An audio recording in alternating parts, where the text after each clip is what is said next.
सलाम नमस्ते, केम छो दोस्तों। उम्मीद है आप सब अच्छे होंगे और अच्छे होने भी चाहिए। दोस्तों, अगर ना कहना सीख लिया तो बदल जाएगी किस्मत।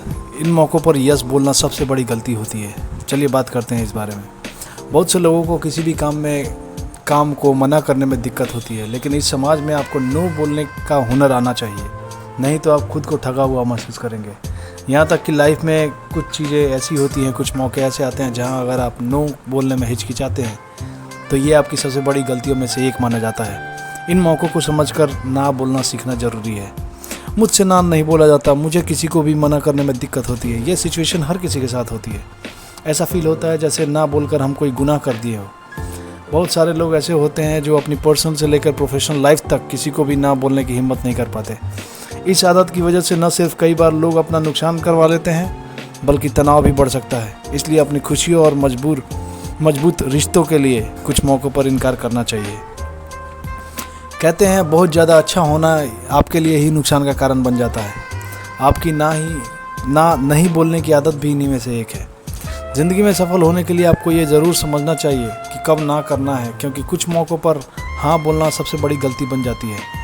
ऐसे मौक़ों को समझते हुए ना बोलना सीखें। तो चलिए बताते हैं आपको कब, कहाँ और कैसे ना बोलना चाहिए। जब स्वाभिमान पर आँच आए।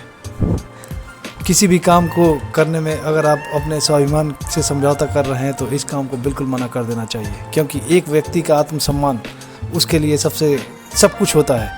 इसलिए सेल्फ रिस्पेक्ट को ध्यान में रखते हुए अगर कहीं ना बोलने की ज़रूरत पड़े तो बेहिचक बोलना चाहिए।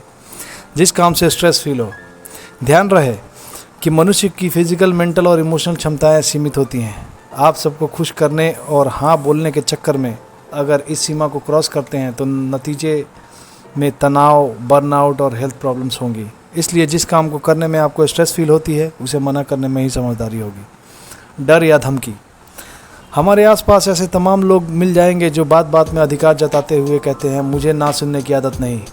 ऐसे लोगों की इच्छा पूरी करते करते कुछ लोग ना कहने की कला भी भूल जाते हैं।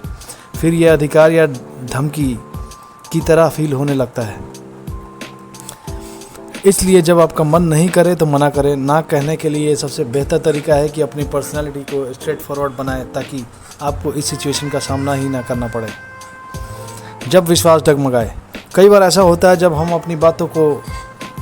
अपनों की बातों में आकर उन कामों के लिए भी हाँ कर देते हैं जिन पर हमें खुद भरोसा नहीं है, लेकिन इसकी वजह से अपनी खुशियों और रिश्तों को बचा नहीं पाते, बल्कि उसे बर्बादी की ओर ले जाते हैं। इसलिए जब तक आपको खुद विश्वास ना हो, हाँ बोलने की गलती बिल्कुल भी ना करें। रिश्ता जब टॉक्सिक हो जाए, पर्सनल ज़िंदगी हो या प्रोफेशनल, जब रिश्ते टॉक्सिक होने लगे तो उस वक्त ना कहना ज़रूरी होता है। हर वक्त अपनी तरफ से रिश्ते को सुधारने के बजाय उससे दूरी बना लेना बेहतर होता है। अगर सामने वाले की हर बात माननी पड़े तो ना कह देना चाहिए। इससे भले ही कुछ वक्त आपको दुख हो, लेकिन हर रोज़ के स्ट्रेस से आप बच सकते हैं। वक्त ना हो, आपको नुकसान हो। बीता हुआ समय कभी लौट कर नहीं आता, इसलिए वक्त की कदर करना चाहिए। अगर आपके पास वक्त ना हो दूसरे काम के लिए तो ना कहने में कोई बुराई नहीं है। ऐसी सिचुएशन में अगर आप नहीं कहेंगे तो आप अपने काम को वक्त से पूरा नहीं कर पाएंगे, फिर आप डायरेक्ट नुकसान होता है। ज़िंदगी में दूसरों से पिछड़ जाने की संभावना बढ़ जाती है। इसलिए सफल होने के लिए ज़रूरत पर ना कहें। ना कहना एक कला है। पर्सनल, प्रोफेशनल ग्रोथ और हेल्दी रिलेशनशिप के लिए नो कहने की कला सबको आनी चाहिए, जिसे प्रैक्टिस के माध्यम से कोई भी शख्स खुद में विकसित कर सकता है।